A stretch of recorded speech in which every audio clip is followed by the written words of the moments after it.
Why is trusting yourself so important and what makes it so hard? Welcome to another episode of It's Her Turn. I'm your host, Dr. Kate Dow. Great to be here. I want to start with this quote that has always meant a lot to me and been sort of a guiding force. And it's by Johanne Wolfgang Von Goethe. Hard name to say, but I think I got it. Here's the quote: as soon as you trust yourself, you will know how to live. As soon as you trust yourself, you will know how to live. I came across this quote probably about 12 years ago, and I just was so drawn to that idea of how that relationship works, where trusting yourself means you know how to show up in your life. And it mirrored a lot of things for me.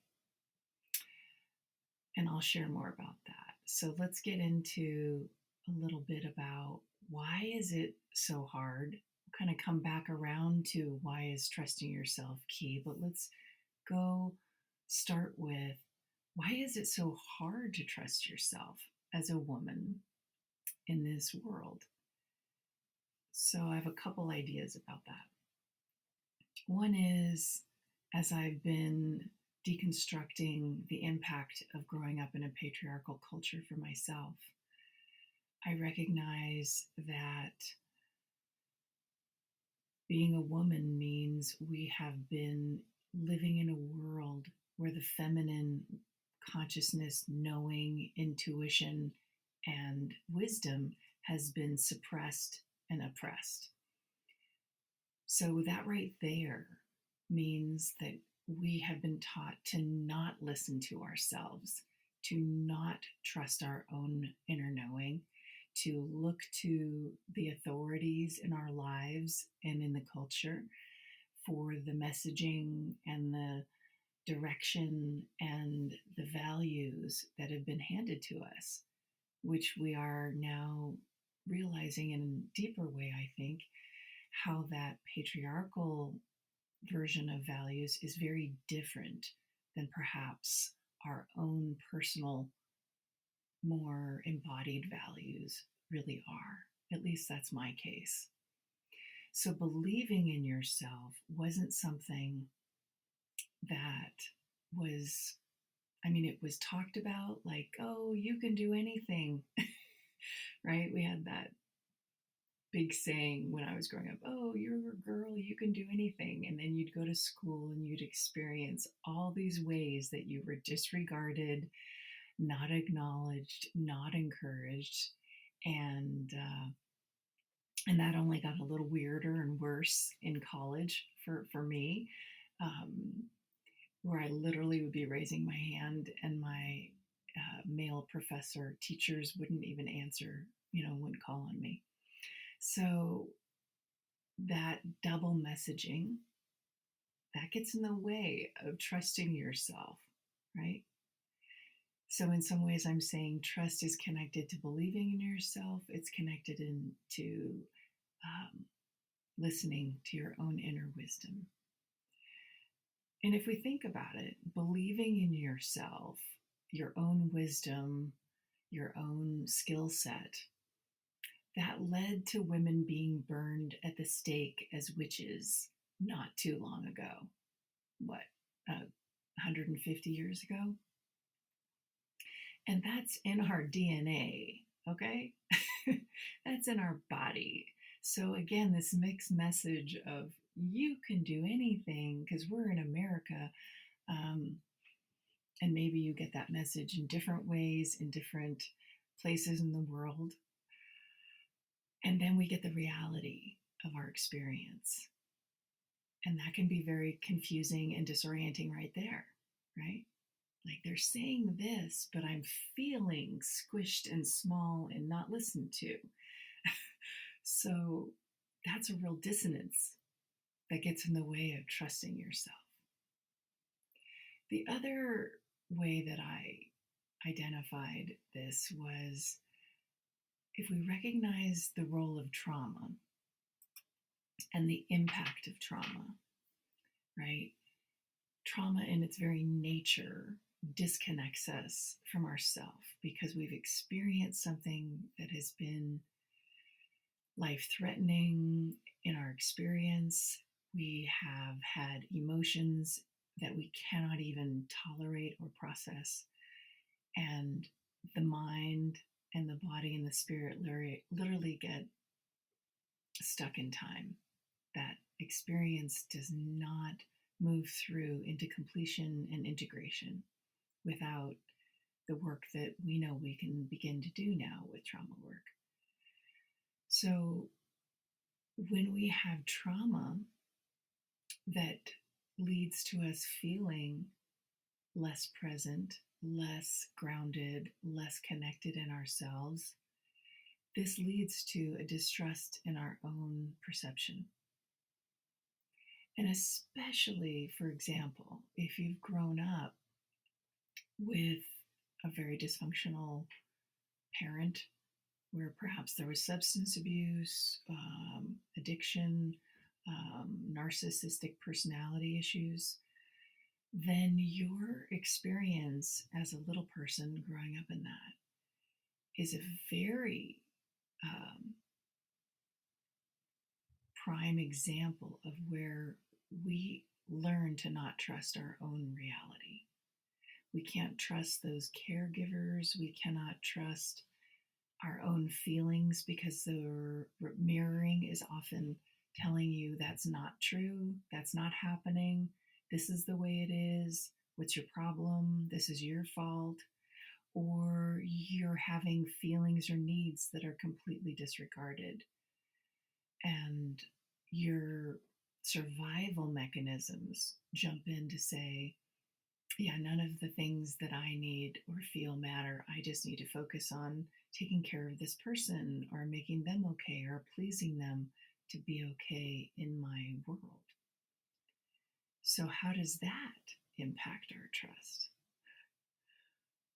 Well, hugely, right? You grow up in that and you literally have to displace your own experience for the survival you know, way of coping, your mechanism, in order to survive, which means you have to deny your own feelings and needs and perceptions in order to be aligned with that person who's sort of the whole family is revolving around. And then that gets added onto, right? If you find yourself as a young adult, as an older adult, having relationships that are similar, you are in a situation where you will consistently be challenged about your perception of who you think you are and what's really happening in that relationship. And therefore, again, your sense of trust in yourself is completely diminished because the desire to belong, the desire to be loved, the desire to see this relationship succeed is just like the experience as a kid. It feels survival based. It feels absolutely necessary to sacrifice yourself in your own experience. And so trust is not something that that person who's gone through that, like I did, is not something that is easy to grab onto. You have to work with your trauma, with your anxiety, with your embodiment, with your own practicing, validating your own experience so that you can cultivate that trust. I'm sure there's other ways that I could think of, but I basically have those two ways that I'm speaking to that I feel like are the main ways that can impact us as women being able to trust ourselves so that we can you know, experience this idea of I really know how to live. I know how to move forward and embrace my destiny, you could say. So that's some compassionate places for me that show up, right? That that having these ideas of what it takes and how important something is like trust, and really feeling into how difficult it actually can be, and that it is possible, but it's validating to realize that there's some challenges there, and you're not crazy if this is hard. I guess my main message there.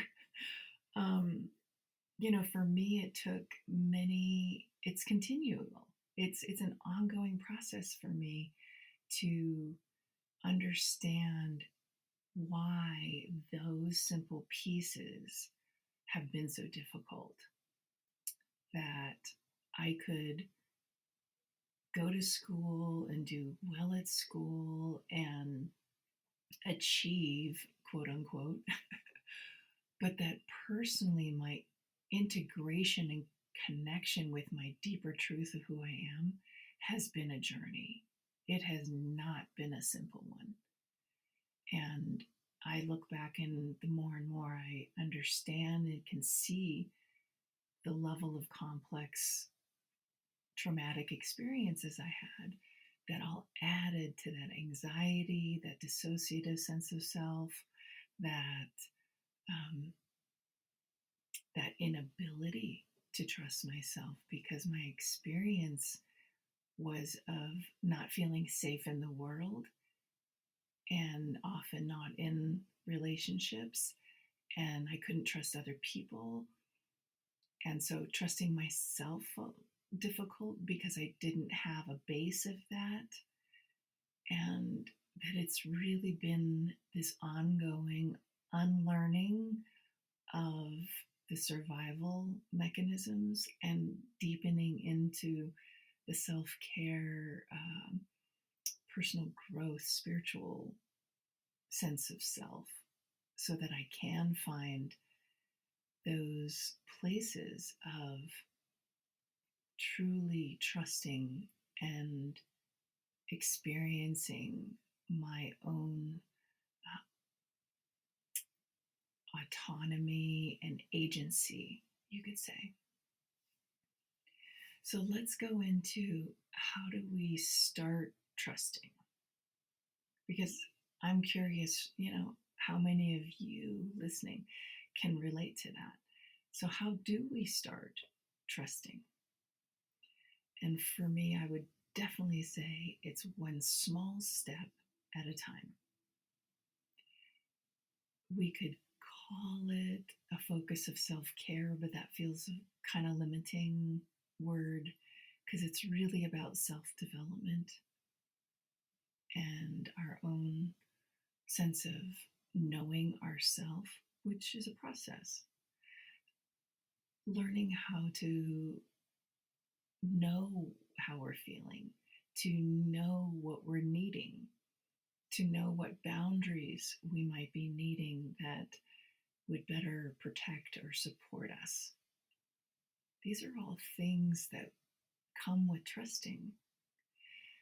So, beginning that can be simply like, I'm going to journal every day to get to know myself and begin to articulate my different feelings and needs that I'm having. Because otherwise, we live in a culture that pulls us outside of ourselves. I say that a lot because it's my experience for myself and other people. We have to do all these things just to take care of ourselves, or go to work, or go to school, or take care of our family, and be addressing this external world. And on that note, as mothers, we get very focused on our job of taking care of the kids or the partner, the house, and often have ourselves at the very bottom of the list. And that, of course, doesn't give us a lot of space and time and room to really be getting to know ourselves. Or say you're a young adult and you're busy in school and you're working and you have social time with your friends and you think, I, I just don't have time for this getting to know myself thing. But here's the deal: nothing outside is going to really feel satisfying and connected for us if we don't do this inner work of getting to know ourselves, of exploring and really connecting with who we are and where we're at and what's in the way of us trusting ourselves, right? Do we have anxiety or other mental health challenges? Do we have physical health issues that take priority and then we aren't paying attention to the feelings and needs either? Or are we so busy meeting those goals of the outer world that we're not prioritizing this inner world? And for me, that inner world is the foundation. It's brings us back to this idea of self-trust is key, because without it, how can we trust other people? How can we trust life? How can we kind of spiritually evolve to step into that larger trust of life?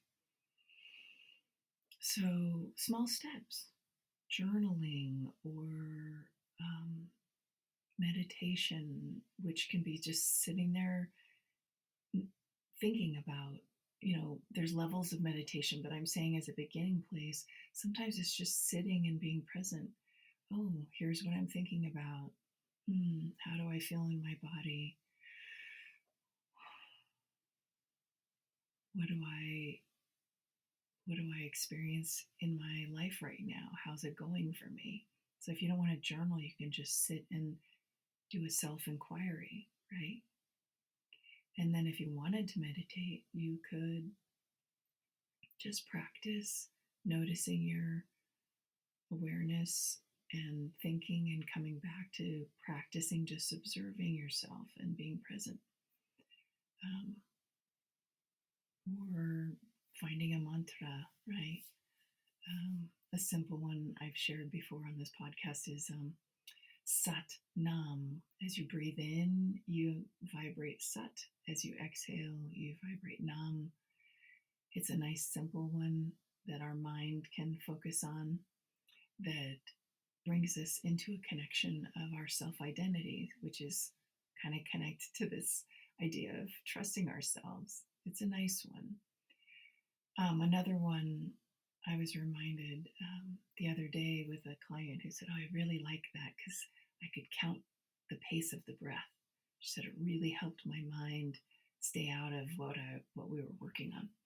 So how do you do that? If you're just breathing and you internally count that pace of the inhale, and then you count your exhale, and that is meditation in a way. It's cultivating that mindfulness. Again, mindfulness being how we just come into the moment, be aware right now with what is present. So counting the breath can be so mindful. It helps us calm the nervous system. It brings us into our own awareness, which is also part of cultivating the sense of self. Sense of self is how we know more about who we are and how we experience ourselves in life. And for me, that's how am I doing? What's going on for me? What do I want today? What am I desiring to create more in my life? What's in the way? What's challenging? Noticing and being aware so that I can continue to look at where I'm blocking myself or not showing up for myself and my self care. It's a process, it's a journey. It's just part of my life now. It's been that way for many, many years because that's how I support my own growth and development. So, sense of self is also about harnessing your own personal power, right? That's part of that agency I was talking about. Like, here's what's happening, and I want to trust myself more. So, how do I show up and notice when I don't have my own back? And when do I? And what can I be doing different to show up in those places where it's hard for me, that are often related to trauma? So, personal power is how we continue to grow our sense of agency, the ability to act and make choices that support us, that are aligned for us with our own values of what's important, as well as our own sense of, your soul journey, your destiny, or whatever way you relate to it. But that sense of why I'm here and where I'm going and what do I want to be doing or being in my life. So empowering ourselves. So trust of self truly is key, I believe, to all of that. How we get to live consciously in our lives and pay attention to what's working for us, with us, and what's not working or working against us, because we can make lots of decisions that work against us when we're not aware, when we're not present. And when we're not present and aware, we often don't have our own backs. And as women, I believe it's really a beautiful, powerful thing for us to be building right now. This time of engaging deeper with learning to connect with our own feminine wisdom, our own voice, right? Our own truth, so that we can be creating, connecting with what's meaningful to us and helping our own lives unfold in those ways that are really powerful, loving, supportive, healing for us and those in our lives. And this is helping shift things globally, I believe, too. So, how are you about this? I'm wondering. What are you noticing about trusting yourself or not, and what's in the way?